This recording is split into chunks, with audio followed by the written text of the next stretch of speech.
Hi everyone, welcome to Everything Dog Training Podcast. I'm John McGuigan, Glasgow dog trainer and behaviour consultant.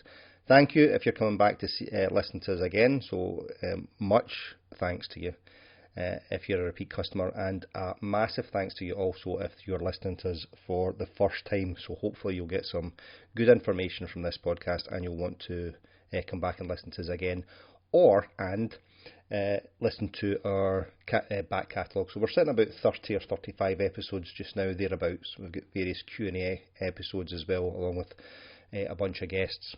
Now, what I try and do in this podcast is give you a variety of concepts, principles, things to think about, planting seeds and so on, how to live a better life for yourself and your dog. So for us to be more centred, more thoughtful, more present, and then to have a greater knowledge and understanding of our dog's behaviour so that we can both live a more harmonious and fulfilled life together.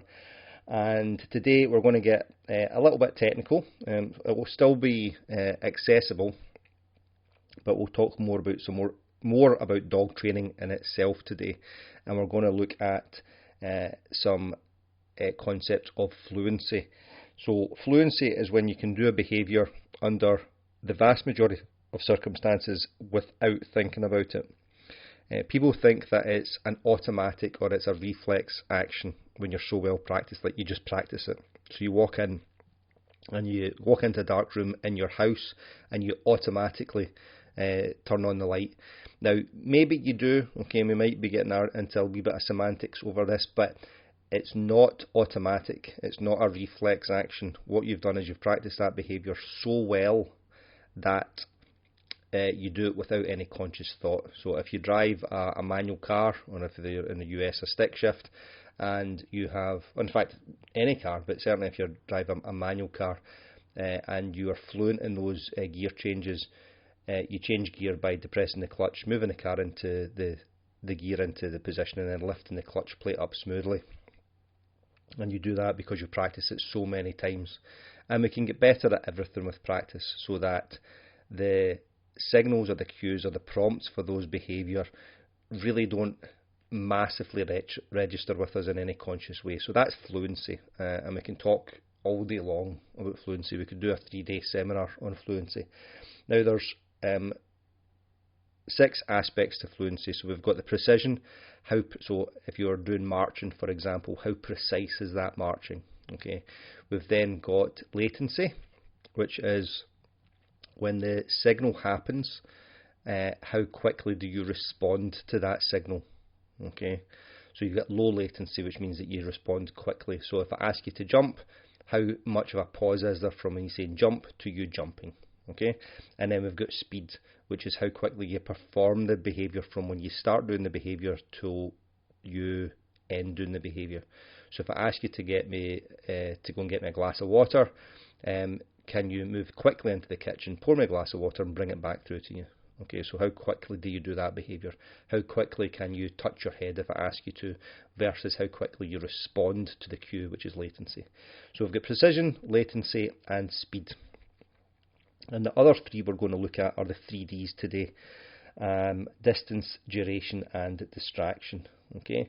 Now this was asked a question what I'll do on my Facebook and Instagram accounts is I ask people, do they have any questions that they want me to cover? And one of the questions that was asked a few weeks ago was, how do you build duration in a behaviour? Okay, and that's what we're going to talk about today. We're going to talk about the 3 Ds: distance, duration and distraction. So distance is the distance between me and the dog. Okay, so let's talk about, we're going to teach the dog to do a downstay, for example. Distance between me and the dog, but there's also the distance between the dog and the other thing in the environment. So say the other person or the dog. Okay, so we've got 2 distances there. One is directly the distance between the 2 of us, and the other is the distance between us and the distraction. Okay, so generally what will happen with that is, the closer that we are to the dog, the easier it is for the dog to do the behaviour, but the further away the dog is from the other interesting or concerning thing, the other dog or the person, the further away that they are from that, the easier it is for them to do that behaviour. Okay, and then we've got duration, alright, and then the level of distraction, and I'll break these down over the next half hour or so. You'll know better than I do at this stage in the how long this recording is going to be. So I think we're 6 or 7 minutes into it already. But you'll know better than I do. Anyway, moving on. So what I recommend is we start building some duration first. Okay, so what I suggest that you do, or you maybe know this, and taking notes or keeping some sort of records for your training is a good idea. It doesn't have to be anything, you know, you can get super geeky and make spreadsheets and all the rest of it, but you don't need to. Just some kind of rudimentary notes, or a kind of rough idea. Making notes just in a notepad about your training session, taking some video is a good example because it actually gives you proper data as opposed to how far did we get on yesterday. Okay.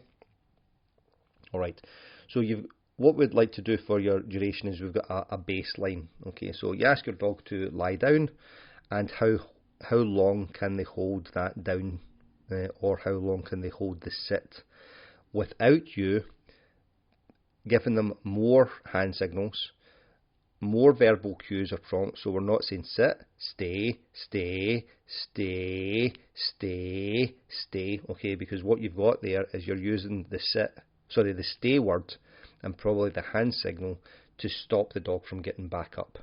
Okay, so ask the dog to sit, dog sits, and see how long that we've got before the dog gets back up. So that would be your baseline. Okay, and we're going to work well below that in order to make good progress relatively quickly. Alright, now different trainers recommend different things to do with this.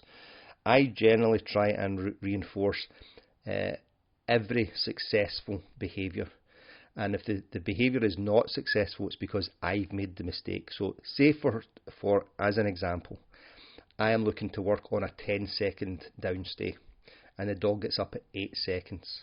Okay, I will not pay that one because I've made the mistake. Ask the dog to come back and lie down again, but the next time I won't ask the dog to do 10 seconds. I might ask them to do significantly less than that. Okay, so we're wanting to keep the ratio of behaviours to reinforcers as close to 100% as we possibly can. Okay, and the reason for that is because I want the dog working, I'm working for this treat. The treat is coming, and the treat can be a food reward, a ball, game of tug, whatever is conducive towards our goals. Okay, so you get your baseline and you start working well below this. Okay, so for example, now these numbers are arbitrary just for illustration purposes. Take a note of this. Look at where you are in the timeline, because if you're listening to this in the car or on, when you're doing something else, you might want to mark this and then come back to it and make some notes. All right, because I'm going to be throwing some numbers at you. All right. Now, the way that I started to understand this, have a deeper understanding of it from both a dog training and a learning perspective, was as part of my weight training program.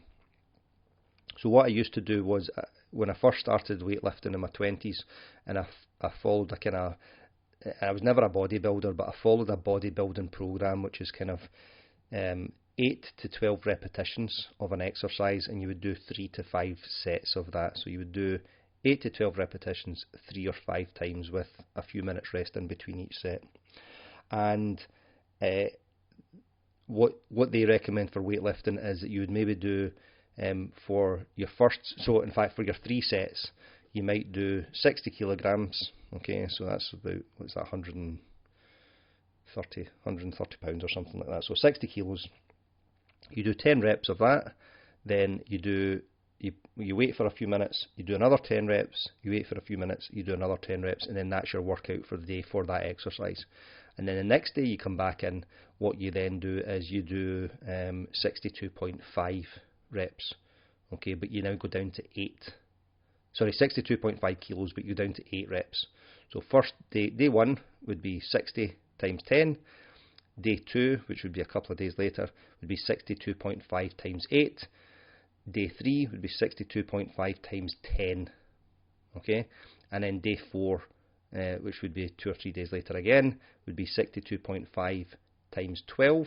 And when you get up to 12, 3 sets of 12 reps, you then drop down the number of repetitions that you're doing but you increase your weight. So you then go to 65 kilos and you would start at 8. Okay, now what happens with that, if you were to graph that out, it looks like steps. Okay, so you basically you've got a step, then another step, and another step, and another step, and it's actually quite it's not linear, the graph, okay, but it's blocky if you were to graph that out. Okay, now what I started doing with that is when I started learning more about how to do this, I started playing, and they call it wavy training. Okay, now I'll get to the dog training part in a second, don't worry. Okay, so what they do with wavy training is you might do instead of being 60, okay, because I've written the numbers down for this, I should have used 50 in the last one. You might do a set of, you might do 5 reps at 50, 5 reps at 55, 5 reps at 52.5, 5 reps at 57.5, and 5 reps at 52.5. Okay, and that's your 5 sets. So all of those sets, if you average them out, would be around about 50. Probably just below 55 actually. Okay, around about 53.75 I think it works out at. Now, during that though, you've got a really light set at 50 and a relatively heavy set at 57.5.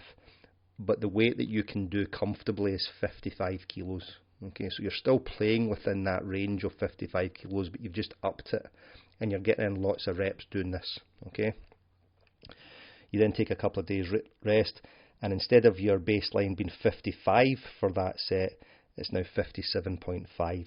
So your reps might look like, your sets might look like one set at 52.5, one set at 57.5, one set at 55, one at 60, and another one at 55. Okay, and what you've done there is the average weight for your sets has increased. Okay, now what you're doing there is you're making your body strong in that weight range for those reps. Okay, and this is how you become really strong really quickly. And when I started training like this, my strength went through the roof. Honestly, I couldn't believe how strong I got using this program, and I've done that, variations of this to this day. Okay, so when I started looking at that program, and we looked and errorless learning, which is basically training without teaching your learner, teaching your dog that they're successful every single time, and we are looking to make progression through that. So we're not just looking to stay at a specific level, we're looking to increase that. And how do we do that? Okay, without causing frustration, so the dog is expecting a result and not getting it, or without the dog not hitting the mark. And I'll break some of these down for you. Okay, so we have or we have not got a baseline for our dog for a downstay. Okay, but say we could reasonably expect the dog to wait for 4 seconds. So the dog lies down, you count 1 1,000, 2 1,000, 3 1,000, 4 1,000, and then you reward your dog, okay, with a food reward. Okay, so say for talking sake the dog is doing well at that, you might do 10 repetitions in your first exercise, okay, your first training session, and your repetitions would go 1 at 3 seconds, 2 seconds, 1 second, 2 seconds, 3, 2, 3, 1, 3, and 2. Okay, now don't worry about the numbers of that. We've done 10 repetitions, okay, and the average of those is 2.2 seconds. And the biggest number there is 3 seconds, and we've got 4 repetitions at 3 seconds. Okay, so the most that we've asked the dog to do is 3 seconds, but we've asked that 4 times during those 10, and your average is 2.2. Okay, so you take a break, go and have a cup of tea, take the dog out for a walk, okay, and go on with the rest of your day, and then you come back a couple of hours later and you do another set. Okay, and your next set would look like 3, 3, 2, 2, 3, 3, 4, 1, 3, 3. Okay, and the average there is 2.8 seconds. Okay, however, we've got 6 of those are 3 seconds versus 4 of them in the morning's session, and 1 of them is 4 seconds. Okay, so you see how we've overall, although that we've only made 0.6 of a second difference on average, we've got some strength in that behaviour now. Okay, so we're starting to get stronger behaviours. Okay, but it's still dead easy for the dog. Okay, then you take a break, take the dog out for a walk, go and have a cup of tea, wash the dishes and do your laundry, and then you come back for your evening session or the next day. Okay, and your next session would be 4, 3, 2, 3, 4, 3, 1, 3, and 2, 4. Okay, so we've now got in the last session, session number 2, we had 1 repetition at 4 seconds, whereas in session number 3 we've now got 3 repetitions at 4 seconds, and our average is now 2.9 seconds. Okay, now these numbers are super low just now. Alright, you can make decent progress relatively quickly with this, but you see there in the course of the day we've gone from 2.2 seconds on average to 2.9 seconds on average, and we've increased it from the biggest one from being 3 seconds 4 times to 4 seconds 3 times. Okay, and then you just creep your numbers up. Okay, now this is me being super slow with this. Okay, you will be able to make different progress with this, but it's just to give you an idea of how we move those numbers, how do we increase that duration. Okay, and we get our repetitions in. Now, when one of the guys that I learnt from weightlifting from, his name's Pavel Satsulin, and it's T.S. Satsulin, T-S-A-T-O-U-L-I-N, Pavel Satsulin, and he was a Red Army, so Russian Army physical training instructor, and by his account he defected to the US. He didn't defect, he left after the fall of the curtain and moved to the US, and he says that in the army they didn't do workouts. What they did was they did practice, and he says the difference there is you practice lifting heavy weights, and when you practice lifting heavy weights you get strong. When you do a workout you get tired. Okay, and there's a difference there. If you ever looked at somebody that works on tools, okay, so they use hammers and somebody that works tools, okay, hammers and screwdrivers and stuff, and the tendon strength that they have is really, really, really strong. Scaffolders, people that put up scaffolding, their upper body strength is phenomenal, and it's because they practice lifting heavy metal poles thousands of times a year.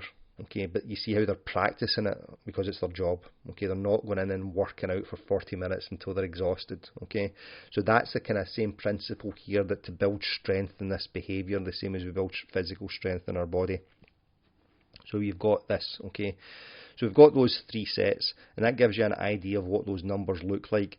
And what you're looking to do is over time increase that from 2.9 seconds to 3.9 seconds to 10.9 seconds and to 30 and to 50 and to a minute, and so on till you reach your end position. Okay, and this is how we build duration. Now, when we're doing this, okay, so I only wrote 3 sets down.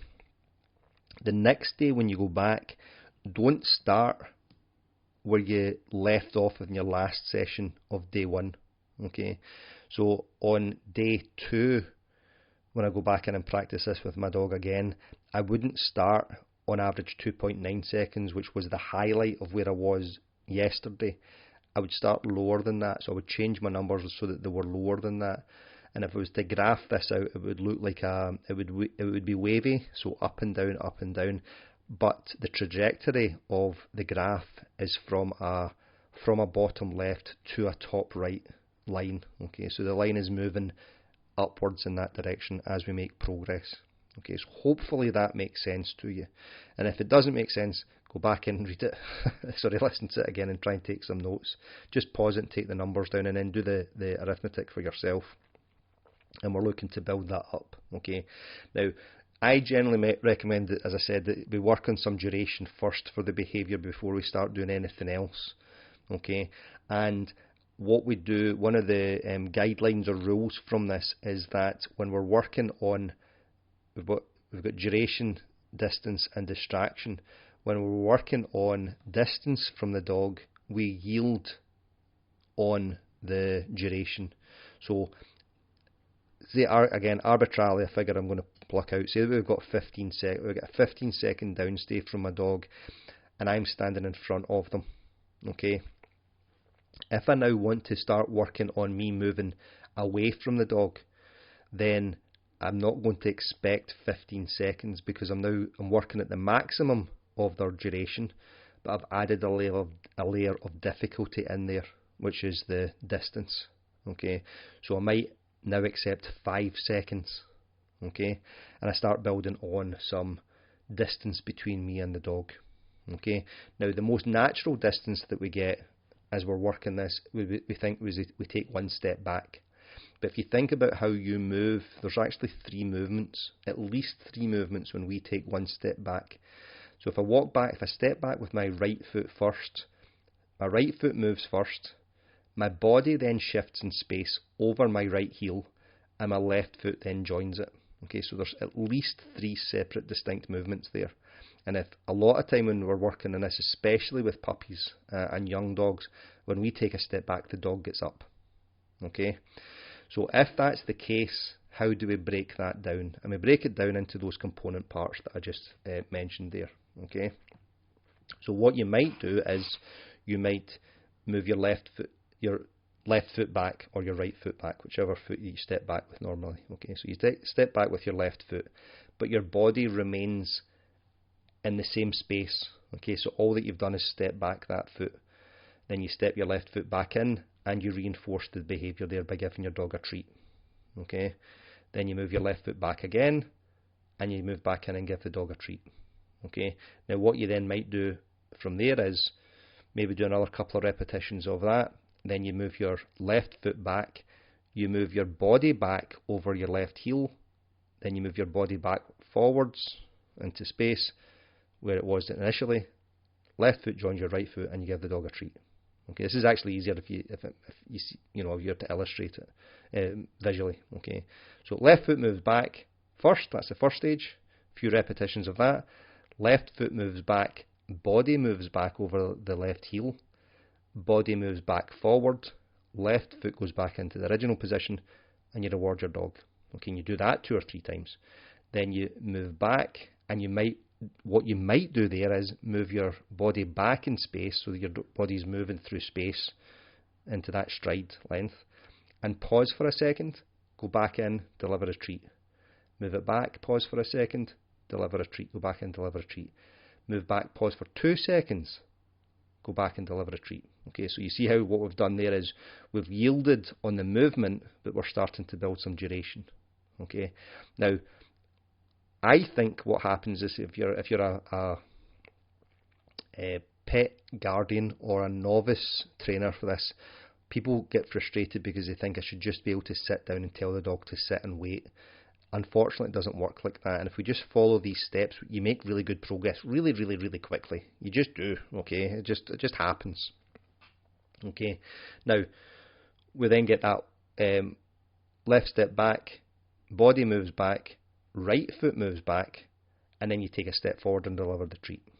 Okay, so you see how we're breaking those down into the component parts. Okay, now what you've got, once the dog starts getting the concept of this, all right, you're moving through space and I just wait here. We don't have to then go take these, 1/3 splits of these movements. You take 1 step back and you might take half a step back, rock your body back, half a step forward, and then take a step back in and give the dog a treat. And once the dog gets the idea, all right, you're just moving, you can now take 2 steps back, back in, deliver the treat, 3 steps back, back in and deliver the treat. And then, if you look at those numbers, we can go back to looking at the same numbers that we did for our duration. So you might take 3 steps back, back in, deliver the treat, 2 steps back in, deliver the treat, 1 step back, deliver the treat, 2 steps back, 3 steps back, 2 steps, 3 steps, 1 step, 3 step, 2 steps. Okay, so you see that we can follow exactly the same there. Now, I think one of the reasons that people do this is because they assume knowledge from the dog. But again, looking at that weightlifting example, we're building strength in that behaviour, and the way that you build strength in the behaviour is you practice lots of easy reps, lots of, in quotes, light reps. Okay, but they're not light for the dog. Okay, and you just move backwards and forwards. Okay, so we've got our duration, sorry, our distance, okay, and you move back to, and we'll pick an arbitrary figure of 10 steps. So you move 10 steps away from the dog, walks back in and deliver the treat. Now, you now look at that, and as you're doing this, because the further away that you get from the dog, the longer it takes you to move and come back in, you're starting to work a little bit on duration again as well. Okay, so you've built the level of duration to start with. We've then cut the level of duration that we're expecting from the dog and building some distance in, but as we increase the distance, the duration naturally starts to come back up anyway. Okay, alright, so once we've got that, okay, yep, we've got two of them, or at least we've got two of them starting to be understood by both yourself and your dog as concepts. Okay, alright, now you've got the distraction level. Okay, and the distraction level are distraction levels are everything else that's going on in the environment at the time. Okay, both internal and external.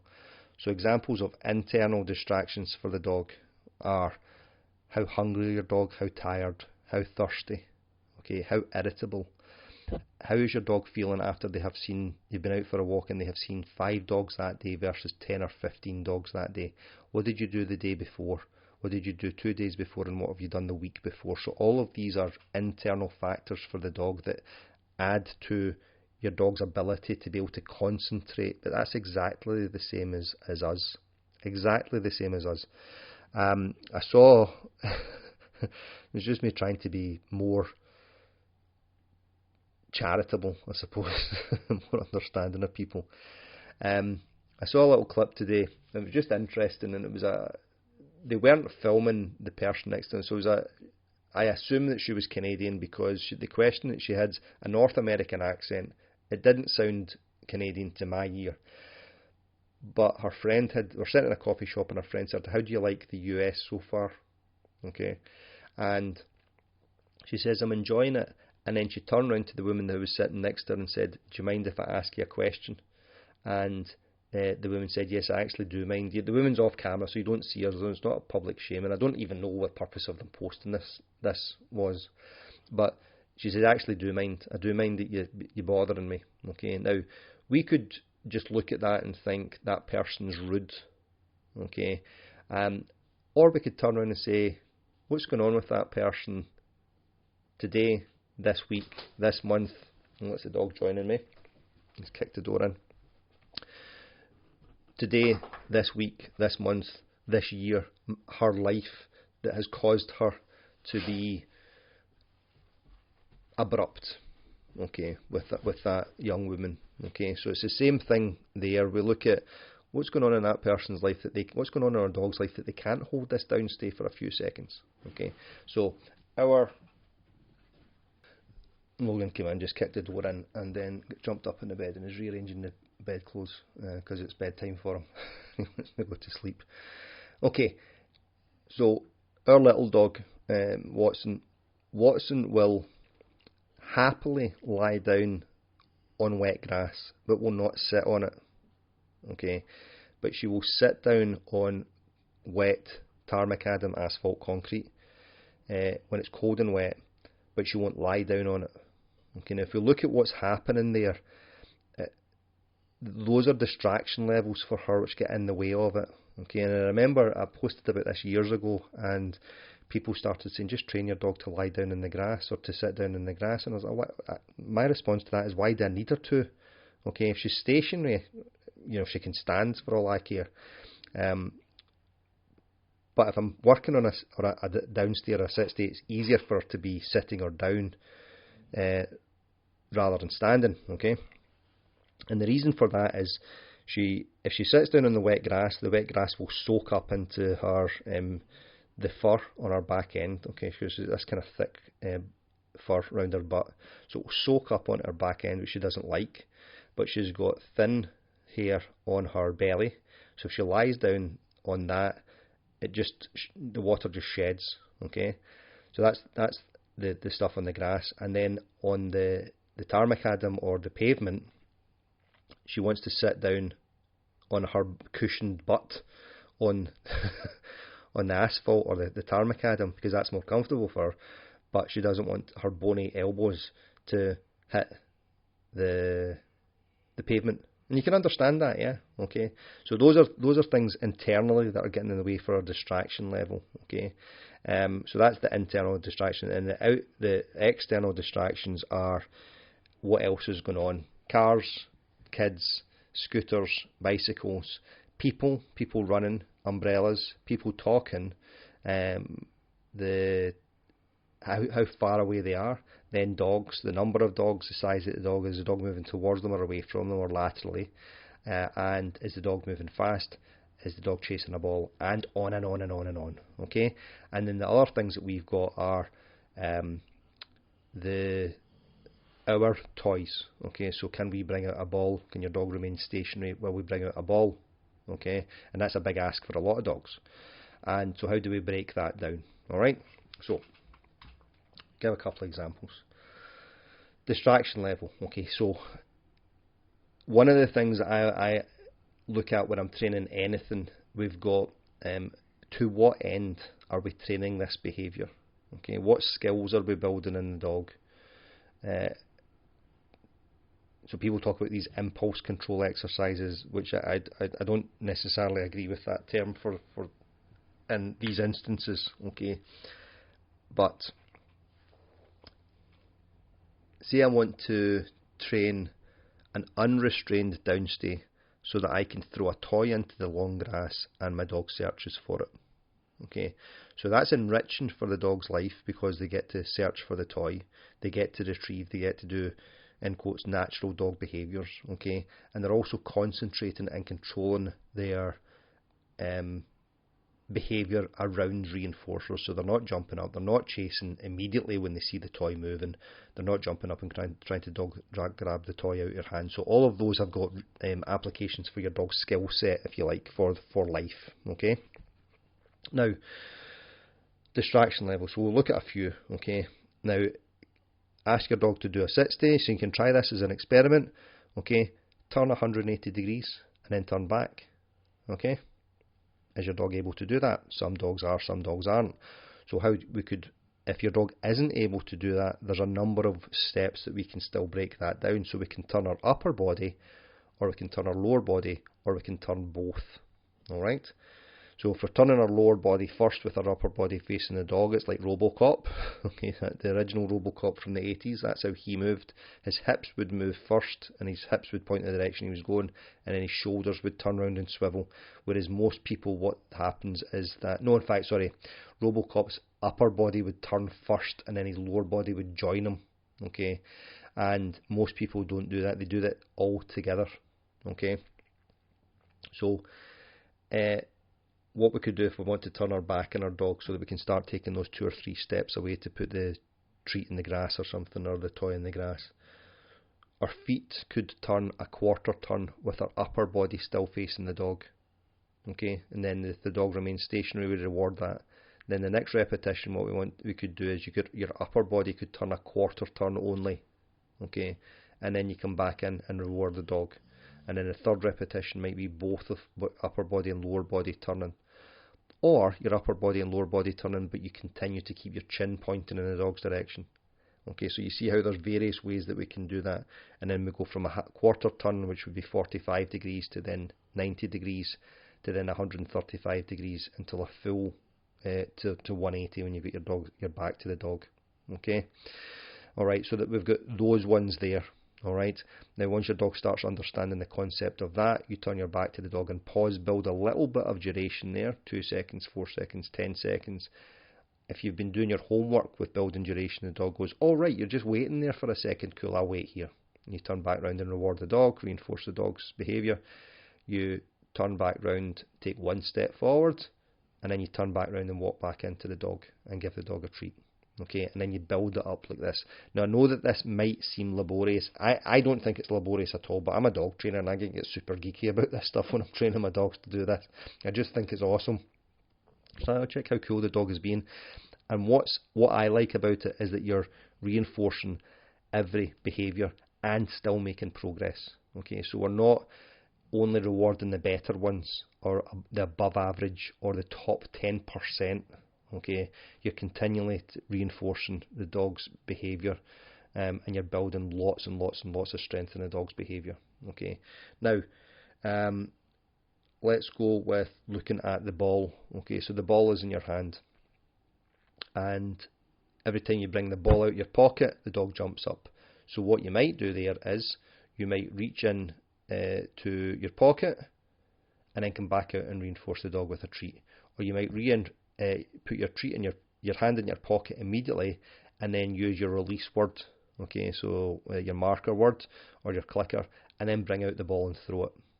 Okay, so it's the release word, the marker word, the clicker, which tells the dog, yes, that's what I want you to do. I want you to do that much. Now you get the ball or you get the treat. Okay, and then we build it up to, I put my hand in my pocket, I bring it out a little bit, so my hand might move a few centimetres or an inch or so out of my pocket, and then I release the dog. Then it's going to bring the ball out and show it to the dog for half a second, release the dog for the ball, okay, and build up like that. So you're just splitting it, all these things, splitting it down, okay. Now, we've then got, look at one more example, okay. We look at duration, the duration of the behaviour. The other dog. Well, that's challenging. Okay, so can your dog do that behaviour when there's another dog there? And the first thing that you would do with that is start at distance from the other dog. Start at distance from the other dog. The other dog is on a lead and moving laterally. So you might have to either set this up with a friend, or you go to the park and you work far away, where you're able to let your dog see the other dog, but the dog's just moving, you know, left to right or right to left in the distance. Okay, and then you move a little bit closer again, and a little bit closer again, and a little bit closer again. Then you move back again. Okay, and you take the pressure off the dog, so we're not just asking for more and more and more and more. So it's kind of like that, those wavy graphs that we talk again, like the tide coming in and out. We move forward, we move forward, we move forward, then we move back again. Then we move forward, we move forward, we move forward a little bit more, then we move back again. Then what you might do is move forward, then move back again. So you're not making progress. You're making progress over time, but each one is not just better than the last. And then when you start your session the next time, you then get your dog doing a few warm-up reps, and you see when they are able to do these behaviours, or when they start getting, in quotes, distracted. Okay, and lastly, think of distractions in the environment as competing reinforcers. There are other things in the environment that are motivating your dog to do other things other than to be with you or pay attention to you, and they're reinforcing there because the dog wants to go and interact with them, to be closer to them, or they don't want to interact with them to be further away. So if your dog's fearful of other dogs, this might be challenging. Okay, and if your dog is fearful of other dogs, I would be very careful of asking your dog to do a downstay in the presence of other dogs. What I would be working on there is seeing how relaxed your dog can be while you're moving. So can you move towards the dog and kind of see those relaxed behaviours? Awesome, now we're going to move away. Move a little bit closer. Am I seeing relaxed behaviours? Perfect. Okay, and the second you start to see them becoming not relaxed behaviours, a little bit more tense, then you will go, nah, he's not enjoying this or she's not enjoying this, so we'll take a break. Okay, and if we're careful enough about this approach, we reinforce lots of behaviours lots of the time, and you make good progress, and the dog enjoys themselves at the same time. Okay, so a wee bit more behavioural or more training stuff today rather than the kind of chat that we have. So the chat I had with Tess last week, and various other guests talking about kind of concepts and more about us. This is more about how do we train our dog to do these things. Okay, if you've got any suggestions about these things, then please do get in touch. If you want me to cover anything about the kind of technical aspect like we did today, then please do get in touch, and we will. I'll do my best to cover them. All right, and think of what we talked about today.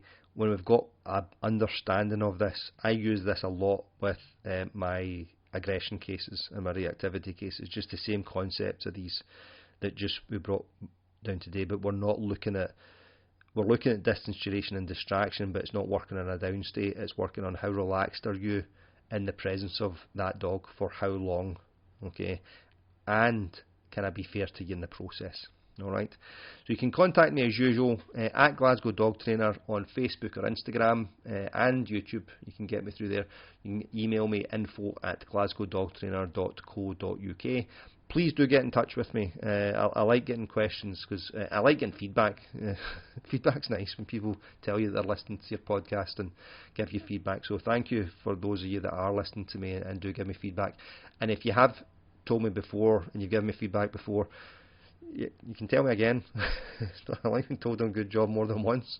All right, and it's just so that it's for no other reason that I'm not just sitting talking into the ether and nobody, I could have. I don't think I've got 10,000 people listening to this podcast, but for all I know, that, because I don't check the stats, I'll need to look at actually start checking the stats on them or not. Okay, maybe a massive blow. 5 people listen to that episode. Yeah, get in touch. And with your questions and comments as well. Alright, so yeah, let me know. Much love to you. I'll catch you next time.